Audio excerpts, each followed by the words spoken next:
Primum sprints through the clearing, the two men behind him giving chase. The Windigo thrashes through the trees as the fire spreads.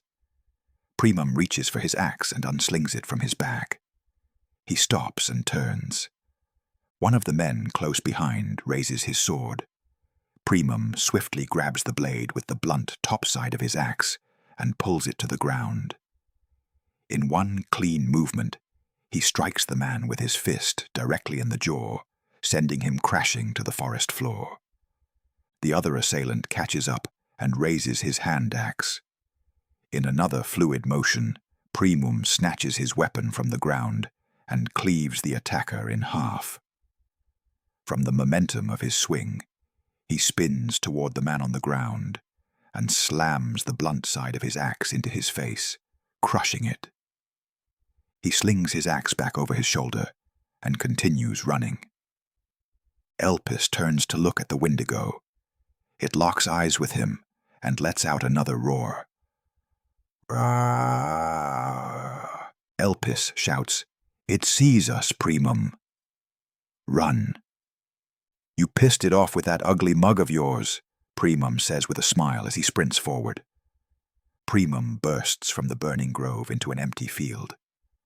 The Windigo, massive beyond comprehension, somehow looks even larger the farther they move. Primum and Elpis can hear screams of agony with every thrash, each violent movement ending dozens of lives. Elpis stops noticing the cries. Instead, he feels the tremors beneath his feet, shaking Primum's steel armor until it sings in agony. Primum spots 4 riders bolting toward them. One draws a bow and fires. Arrows whistle through the air. Primum dodges easily, braces the ground, and leaps 15 feet. From above, he cleaves one rider, clean from shoulder to hip. The horse rears and bucks wildly, throwing the body aside. Primum lands gracefully, sidestepping the flailing animal, and yanks a javelin from its satchel. He dodges backward as the horse lashes out. The remaining riders veer left, drawing their bows again, loosing arrows while trying to keep distance. Primum ducks and rolls, then hurls the javelin, piercing through a horse's neck. The beast crashes into another rider, sending both tumbling to the dirt. The second rider's neck snaps on impact. The last rider, panicked, wheels his horse and flees toward the western forest, no doubt to call for help. Primum approaches the bucking horse and calms it with steady hands. The creature's panic slows. He mounts swiftly. Elpis gags as he climbs on. "There's so much blood. It smells disgusting." "Nobody said fighting is glamorous." "Here!" Primum shouts, spurring the horse. The steed surges forward, fear pounding through its veins. Elpis glances back, hoping the monster has vanished, but through the smoke, he locks eyes with it again. The Windigo grins, a jagged, blood-toothed smile, and steps from the tree line. The ground shakes violently with each step. Primum's armor sings wretched cries as metal clashes against itself. "It's following us!" Elpis screams. "Shit!" Primum mutters. He stands on the stirrups, urging the horse faster. The steed gallops through mud, hooves pounding in desperate rhythm. "Keep an eye on that thing. Let me know if it gets close." Elpis stares at the Windigo. It lowers itself and begins to crawl, its twisted joints snapping into place. It's not crouching. It's hunting.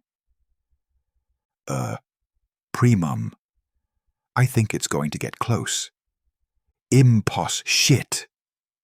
Elpis watches in awe and horror as the Windigo bursts into a full sprint, bounding forward on all fours like a rabid hound, black sinew stretching across its bones. "Elpis, tell me when it's going to jump at us." Elpis studies every movement. Sharp turn. It's gonna lunge. Primum yanks the reins and wheels the horse hard. The beast stumbles, nearly throwing them. The Windigo lunges, just missing. Elpis doesn't blink. As the monster slides past, He sees every horrid detail, its twisting ribs, its dark vines pulsing like veins beneath the skin, and its rotted interior spilling faint embers of cursed fire. The creature hits the ground hard, skidding and flailing. Then a whiz passes his ear. Elpis turns. 6 horseback riders approach fast. Primum snaps the reins and pivots north. I'm starting to see why that guy was so angry. These fools are shooting the kid they're supposed to capture. The Windigo steadies itself and releases a thunderous roar. Primum adjusts his course, dodging incoming arrows as the monster veers toward the riders. Elpis takes the moment to rummage through Primum's rucksack, tools, rations, strange trinkets, until his hand hits a flask of oil. Primum, is this oil for fire? Yes. Elpis looks toward the horse's satchel. The movement jostles violently, nearly knocking him loose. He unbuckles his strap, clutching Primum's shoulder armor with one arm as he reaches. The horse hits uneven ground, nearly throwing him. Elpis slips, then grabs a pointed ridge along Primum's rear brace, cutting his palm. Blood runs down his wrist, but he clings tight, enduring the metallic song of Primum's armor as it screams with each jolt. He finally reaches the satchel, grabs a torch, and refastens himself. He looks up just in time to witness horror. The Windigo charges the riders. They scatter, too late. The beast unfurls its jaw and devours one, horse and all, in a single bite. Blood rains. Another rider falls as the creature's claws shred through bone and flesh. It clasps its hands and slams the ground, the shockwave knocking horses and men aside. Those who rise only scream briefly before a sweeping strike turns them to ribbons. The forest fire roars into a full inferno, painting the Windigo's flesh in demonic light. As it feeds, Elpis sees it clearly, the boils, the rot, the open wound festering along its left jaw. Elpis's fear sharpens into resolve. Primum, I have an idea. I'm all ears, kid. Its jaw, it's infected. If you can strike it and hold on, I'll throw the oil and torch into its mouth. That's a crazy idea. It's too risky. It lunges with its mouth open. Use the horse as bait. Kick off to the left side. Too risky. I'll try to lose it in the forest. Primum, it's almost behind us. We're going with your idea. There's flint in my bag. Light the torch. Elpis strikes the flint, sparks catching. Fire blooms at the torch's tip. You holding on tight, kid? Now, Primum! Primum kicks off the horse and heaves his axe toward the Windigo's face. The jaws snap shut, but his swing lands true. The blade buries deep in the diseased flesh. The monster howls, staggering upright. Elpis smashes the flask of oil into its mouth and throws the torch. Fire erupts from within. The beast flails, striking its own face, but Primum rips his axe free and dives clear. A burst of flame explodes from its throat as it collapses, burning alive.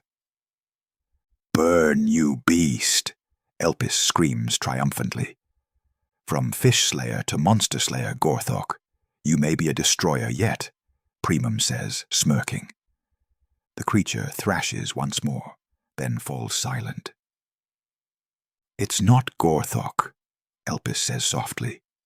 It's Elpis, because I'm going to be a great hero one day. You will be, Primum smiles, even better than me. Primum slings his axe back, secures Elpis back to his makeshift harness, and walks swiftly toward the forest.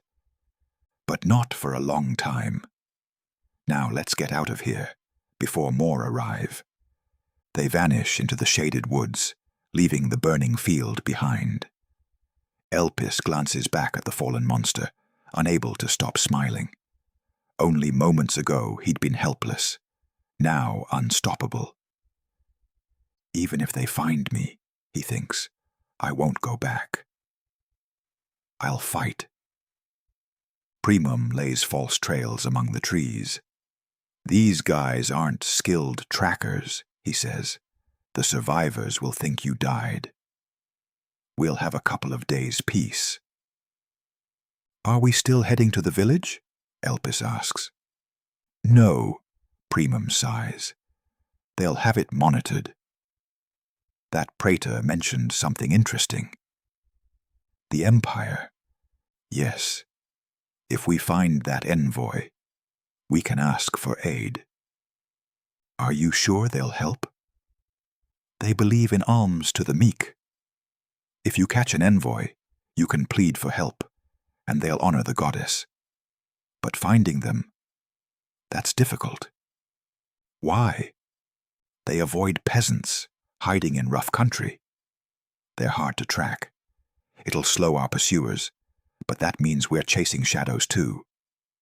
So, if we know where they're going, then our pursuers will likely be there too. Elpis sighs.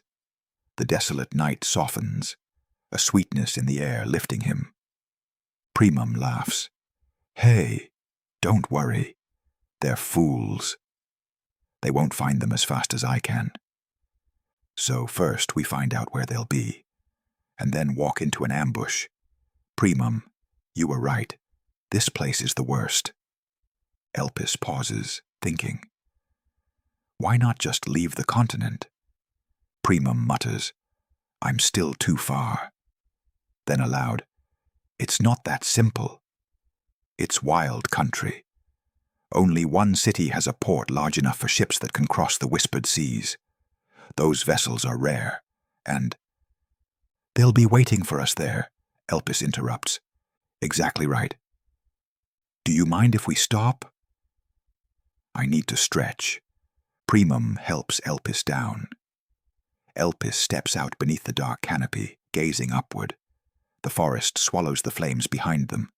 The stars above glimmer faintly through the leaves. This is what I wanted to see, Elpis whispers. The stars. It was worth it, every second. He reaches toward the sky. It feels as if I can touch them. Primum rests a hand on his shoulder. It was worth it. And I'm glad to have met you, boy. Truly. Tears well in Elpis's eyes. He embraces Primum. I can never repay you. I'll always be in your debt. Primum wipes his cheek. A hero never cries, only smiles. I did nothing more than travel with a good friend. He chuckles.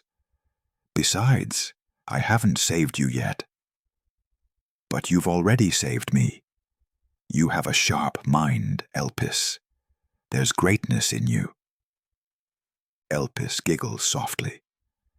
Thank you, Primum. I think I'd like to walk for a while. Primum takes his hand, and they walk slowly into the forest's shadow. Never thank me, Primum says quietly. A friend doesn't need gratitude, only the joy of fellowship. So the two walk onward beneath the stars, into the sweet night.